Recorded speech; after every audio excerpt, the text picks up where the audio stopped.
What's up, guys? Back from the Honkai Star video. And in today's video we are going to talk about should you summon for Jingliu and her light cone. So of course I'm going to talk about the character first, then I will talk about the light cone. Now, first things first, this is not the official site because the official site is stinky and they pretty much say, yeah, okay, she has a skill does AoE ice damage, alright, next attack. It's like, okay, cool, but like, hello, percents, like, it'd be like if they showed Ting Yun, right, and she gives ultimate, and they say, yeah, it gives energy to an ally. It's like, okay, well, she could give 500 energy and be like the best character for support, right? Or she could give 2 energy and be useless, Big difference not knowing percents of the full kit. I don't know why they don't show the full thing. It's really annoying. None of these sites I use have updated information. This one, I'll have a link in the description. I won't say anything because, you know, how Hoyoverse can be. But this is all, from what I can tell, exactly what she should be. Everything that they said officially matches here for the most part, right? So this just has the funny percents and the rest of it that's missing. But when we go over the light cone, I'll go over to the official preview. I'll probably do a cut because my screen zoomed in super far so you can read this. But anyway, link in the description to the site. And let's get started. Don't forget to like and subscribe, by the way. And let's get into it. So first off, basic attack. Basic, right? It's just ice damage. Boom. Simple. Then she has her skill, which deals ice damage, right? And attains a stack of Zidgeny.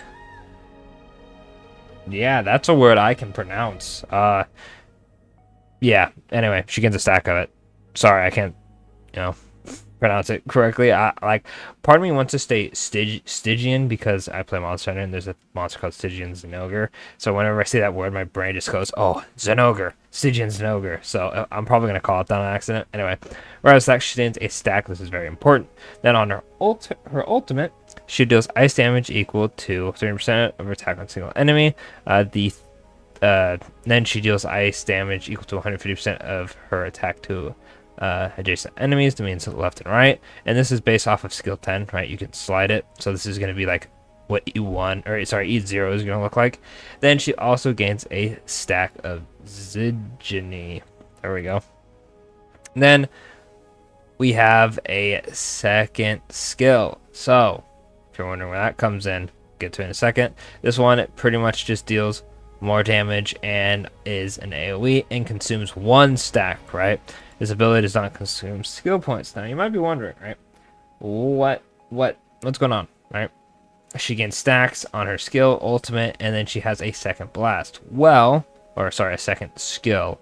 Well, her talent, let me scroll down a little bit more, sorry, is once she gains 2 stacks, so if you either use the ult twice, skill twice, the ult once, skill once as well, she will transform. When she gets it, her action is immediately advanced to be next and increases her crit rate by 50%. She then gains and can only use the following skill, Moon on Glacial River, which is going to be the enhanced one right here. Now, that means you pretty much go from doing a small single target attack to a bigger, stronger AoE, which is Blast, right? So very, very nice. You're going to be doing a lot of damage. Then, when she's in this state, right, she consumes HP of all other allies equal to 4% of the respective max HP. This cannot kill an enemy or an ally. Almost said enemy. So don't worry about killing yourself on that. It won't happen. Then her attack increases based on 540% of the total HP consumed from all allies in this instance, capped at 180 of her base attack until the current attack ends. You can stack Zenji up to 3 times, and when you hit 0, she ends. So pretty much you get 3 casts of the blast, and then you go back to normal. So she really wants to be able to do skill, ultimate, transform, skill, ultimate, transform, right? It's not the most realistic, but that would be like the best case scenario. And then her technique is just one of the domain ones. Funny domain expansion meme. And it allows you to regenerate 15 energy. You start with 1 stack, and it has a 100% base chance to freeze all enemies for 1 turn, and then enemies, yada yada, funny frozen extra damage stuff.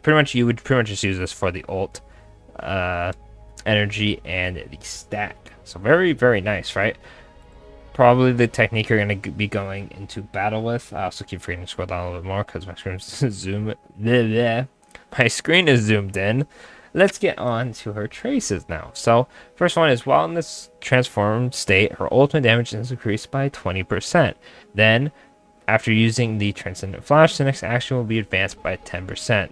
The Transcendent Flash is, in fact, her skill, then it's not transformed. That'll pretty much help her get more energy and get more stacks.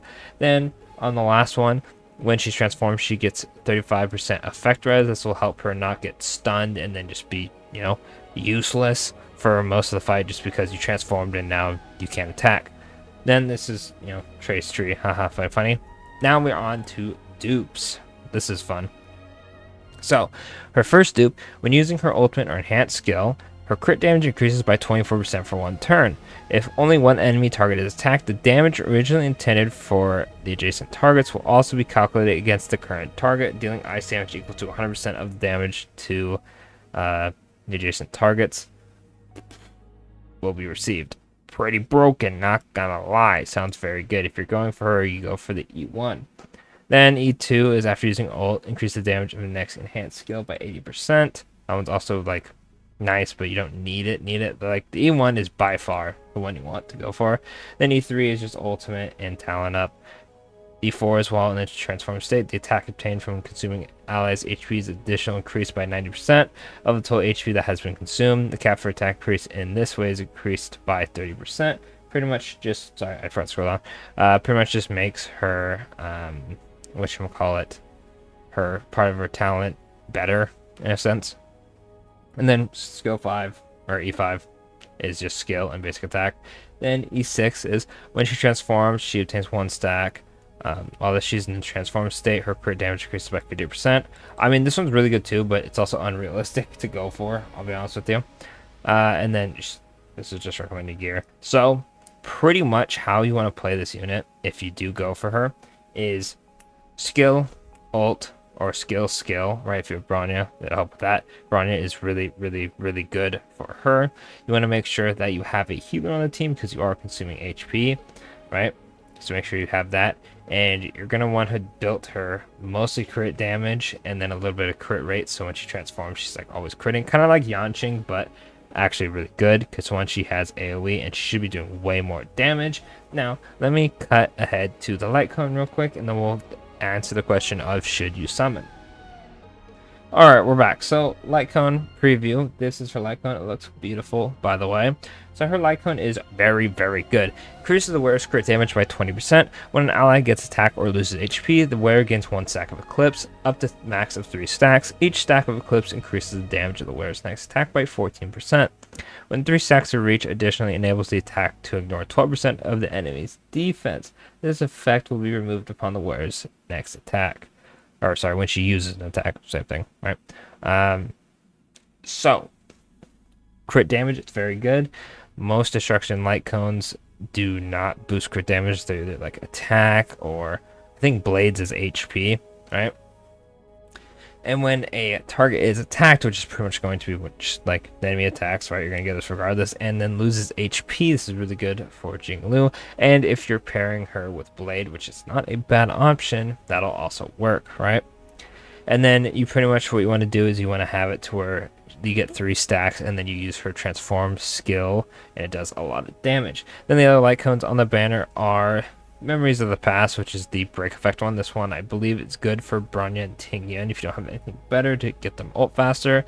You have the Power of Sound, which I never see anyone using. And then you have Sampo's Self-Confidence, which is the effect hit rate one, and the DOT 24%. I think people use this for Sampo and Kafka. I think there's one better than them. I can't remember because I use I forgot the name of it. The Pila one, the one with Pila sleeping on it. I use that for Sampo. This one is also not too bad for Nihility characters. Overall, you probably wouldn't really be summoning on this banner for the 4 stars. You'd be going for the 5 star. Now, really quickly before I get into should you summon for the character, if you do go for her regardless of your decision, right? The light cone is very good. I recommend getting it for her, as most light cones won't be super effective on her because you just want to, she's like a DPS, right? You want crit rate, crit damage, and most of the destruction of light cones don't really play for that style. It's kind of like with Fu Xuan, where she wants HP, and most of the preservation light cones boost defense or like something other than HP, so they're not like, they're still good for Fu Xuan, but they're not buffing the main thing she wants, right? So I'm not saying they're unusable, but she definitely wants the crit damage more. Now, if you should summon for it, Jingliu, let me center this 8-bit better. Very, very cool character. Personally, I'm summoning. However, it comes down to, do you need a DPS? Now, I've seen some funny clips, leaks, of her being Dan Heng level, and Dan Heng is currently all the rage and probably the best DPS in the game by far. Like, I don't even think it's close. Now, that might be tempting to summon, right? But if you already have 2 to 3 DPSs, like if you have Zele, Kafka Blade, right? Maybe think about picking up some supports. If you've gotten to the point where you just have like the perfect team and you want to summon, I say go for it. Always summon for what you want to summon for. But in terms of, you know, having viable teams, she's probably going to be pretty good, right? If you want to update your damage dealer, 100% this is a character to go for. To keep in mind, you have to have a strong healer. So if you only have Natasha, it's going to be a little rough. Bailu, Lynx, Luocha. Like, Luocha is the best bet for this, right? I'm not sure if Fu Xuan can keep up. I'd have to check, especially because most people have like a free-to-play Fu Xuan.